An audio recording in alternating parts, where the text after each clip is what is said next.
আসসালামু আলাইকুম ম্যাডাম। ওয়ালাইকুম সালাম। ডায়াবেটিস রোগী কি চিনি, মিষ্টি এইসব খেতে পারবে? না, ডায়াবেটিস রোগীর জন্য চিনি, মিষ্টি এসব জাতীয় খাবার খাওয়া নিষেধ। আচ্ছা, কখন ডায়াবেটিসের রোগী চিনি, মিষ্টি এসব খেতে পারবে? যদি ডায়াবেটিস খুব কমে যায়, অর্থাৎ রক্তে গ্লুকোজের মাত্রা খুব হ্রাস পায়, সে সময় অবশ্যই চিনি, মিষ্টি জাতীয় খাবার খেতে হবে।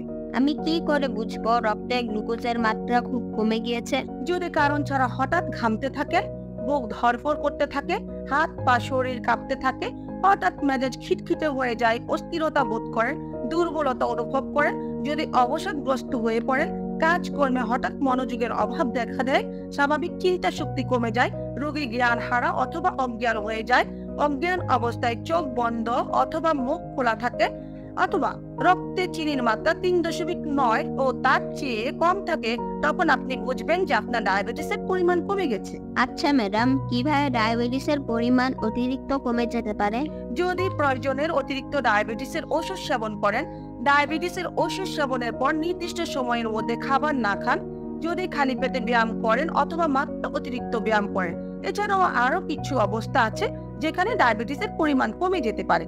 আচ্ছা, এ অবস্থায় রোগী যদি মাংস, চিকেন ফ্রাই এসব খাবার খায় তাহলে কি রক্তের গ্লুকোজের মাত্রা বাড়বে? না, বরং আরো কমবে, বিপদ আরো বাড়বে, রোগীর অবস্থা আরো সংকটাপন্ন হবে। সে সময় তাৎক্ষণিক শুধুমাত্র চিনি, মিষ্টি, গ্লুকোজ এসব খাবার খাবেন, অথবা রোগীর অবস্থা বুঝে তাৎক্ষণিক গ্লুকোজের স্যালাইনও দিতে পারেন।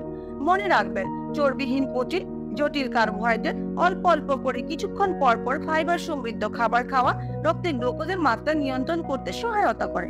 আচ্ছা, এ অবস্থায় যদি আমি ফাস্টফুডের দোকানে থাকি তখন কোনটা খাওয়া ভালো হবে? সে সময় আপনি প্রোটিন ও চর্বি জাতীয় খাবার না খেয়ে বরং শর্করা জাতীয় খাবার খাবেন, তবে উত্তম হলো সরাসরি গ্লুকোজ, চিনি, মিষ্টি এসব খাওয়া। ধন্যবাদ ম্যাডাম। আপনাকে অনেক ধন্যবাদ। আসসালামু আলাইকুম। ওয়ালাইকুম সালাম।